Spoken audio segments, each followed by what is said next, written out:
It was cold. The window only showed the yard behind. Any second a pair of guys could wander onto the property haggling for junk. But I guess to them it's priceless. My eyes shifted to the cage, filled with a sleeping bird. I ran over my assorted pills as I pulled my pipe out of my duffel bag. The tail of a lizard always has the potential to grow back, but not this one, as I lit it up, puffing in the smoke before adding it to the cold air outside the window. With a glass of water, I got 2 pills down. I pulled my hair across my face as it swished into a brown swirl. The shaggy ends stuck out on the sides as the back strayed. I adjusted my sling as I let the pain seethe.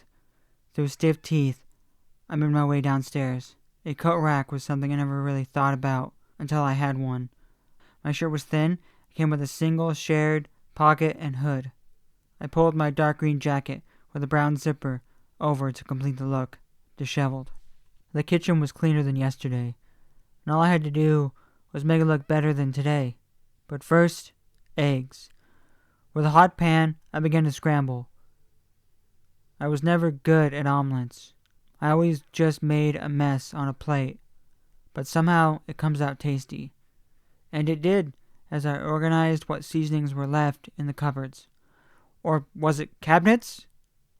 Whatever, they're going on the counter now.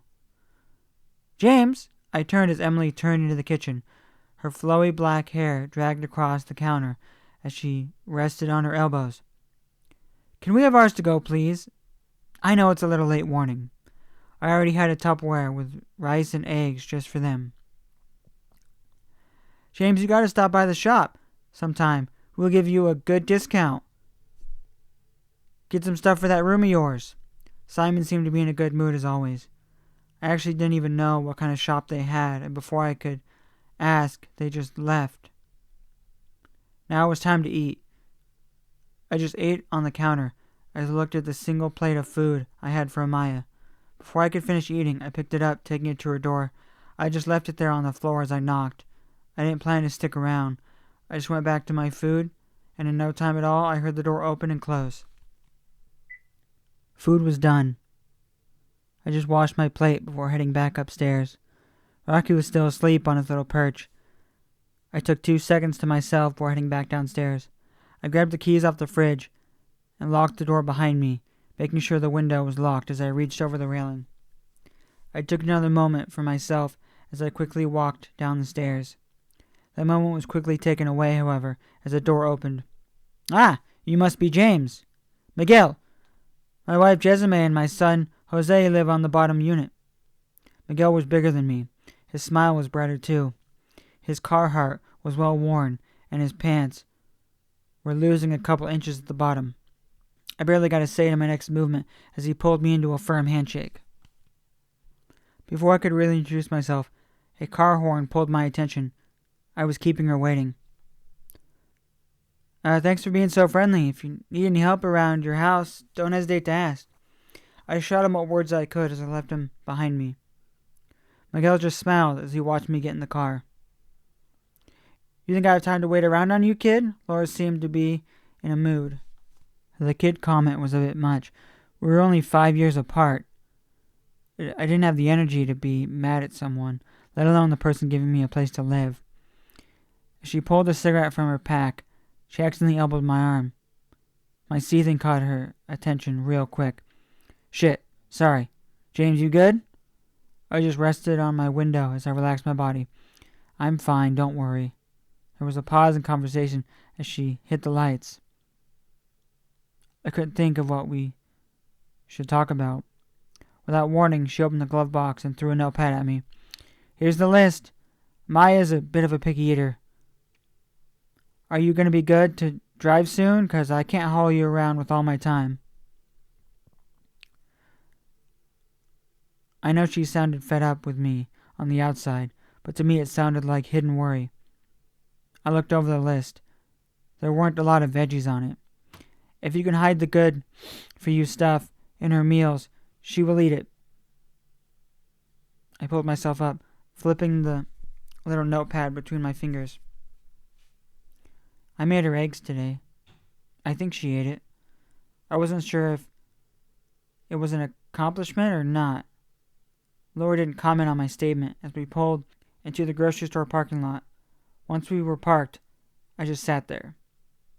I was able to move, but I didn't want to. Some people don't understand depression, and those people are either born different or they can afford to keep it away. I, on the other hand, feel like I've been running from it for too long. Laura just opened my door as she pulled an empty cart close. "Hey, look at me!" Her voice was loud and concerned.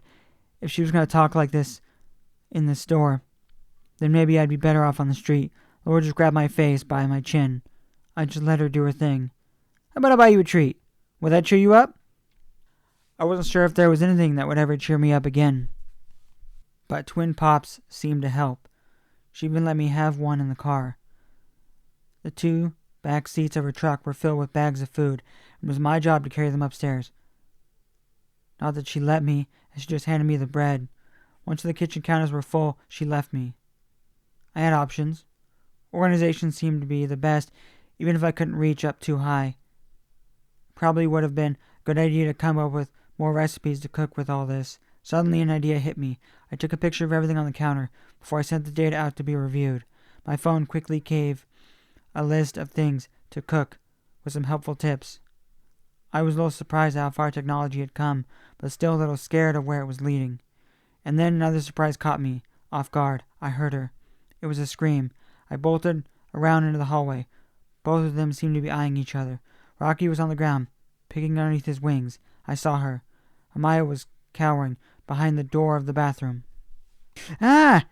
It's a disgusting animal with diseases! You! Kill it!" She looked tall, slim even. Her shoulder-length reddish hair was frayed at the ends, and her bangs were just above the center of my focus. Her eyes. I just raised my right arm as I clicked my tongue. Without hesitation, Rocky turned on his feet as he waddled down the hall to me, before flapping his wings and jumping up onto my arm. "Sorry, I left my door open. And my stairs down. And again, I'm sorry if he frightened you. This is Rocky. He's my friend. He won't harm you. And he doesn't have diseases. I give him baths regularly." I held out my arm as Rocky fluttered his wings, squawking. Maya just slowly opened the door, revealing the rest of her. "I'm James, by the way. If there is anything you need, don't hesitate to ask." Rocky just climbed down on my shoulder as she stepped into the hallway. I tried my best to keep eye contact with her as best I could without creeping her out. "Want to see a trick?" I quickly reached in my pocket, pulling out a nickel. I just flipped the coin to her as she barely caught it in her hands. Like clockwork, Rocky jumped off of me as he raced over to her. Her eyes went wide as she yipped, dropping the coin. Rocky just pecked the coin as he spoke. "Nickel! Nickel!" She watched in awe as the bird brought the coin back to me, setting it on my shoe. "Ice cream! Ice cream!" She seemed mesmerized by the witchcraft I had just performed before her. "Did you just make that crow talk?" I just pulled up a faint smile as I walked backwards. "Want to see him eat ice cream?" She didn't even respond to me. She just followed us into the kitchen as I pulled out the littlest tub of vanilla and scooped some up on a spoon.